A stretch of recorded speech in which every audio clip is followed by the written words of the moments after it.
শাসকীয় বিজেপি দলৰ চূড়ান্ত প্ৰাৰ্থীৰ তালিকা প্ৰকাশ হোৱাৰ পূৰ্বে ঘনে ঘনে সলনি হৈছে বিভিন্ন সমষ্টিৰ ৰাজনৈতিক প্ৰেক্ষাপট দলীয় প্ৰাৰ্থীত্বক লৈ নৱগঠিত খোৱাং সমষ্টিত চলিছে ব্যাপক জল্পনা কল্পনা সমষ্টিটোত বিৰোধী ঐক্য মঞ্চৰ প্ৰাৰ্থী হিচাপে এজেপিৰ সভাপতি লুৰিণজ্যোতি গগৈৰ প্ৰাৰ্থীত্ব চূড়ান্ত হোৱাৰ পাছতে বিজেপি দলে কাক প্ৰাৰ্থীত্ব দিব সেই লৈ উৎকণ্ঠিত হৈছে ৰাইজ খোৱাং সমষ্টিটোত বিধায়ক চক্ৰধৰ গগৈৰ লগতে প্ৰায় 15 গৰাকী প্ৰাৰ্থীত্বৰ প্ৰত্যাশে ইতিমধ্যে আবেদন জনাইছে আৰু ইয়াৰ ভিতৰতে আছে 4 গৰাকীকৈ মহিলা লুৰিণজ্যোতি গগৈৰ বিৰুদ্ধে বিজেপি দলে নতুন মুখৰ এগৰাকী শক্তিশালী প্ৰাৰ্থী প্ৰক্ষেপ কৰাৰ সম্ভাৱনা আছে লুৰিণজ্যোতি গগৈক ৰুধিবলৈ খোৱাং সমষ্টিত মহিলা প্ৰাৰ্থীক প্ৰক্ষেপ কৰিব বুলিও দলৰ ভিতৰে বাহিৰে দিয়া চৰ্চা চলা পৰিলক্ষিত হৈছে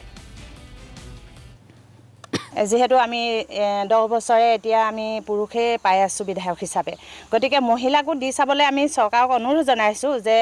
মহিলাক দি চালে মহিলাইনো সমষ্টিৰ বাবে কেনেকুৱা ধৰণৰ কাম কৰে যেহেতু আমাৰ সমষ্টিত মহিলা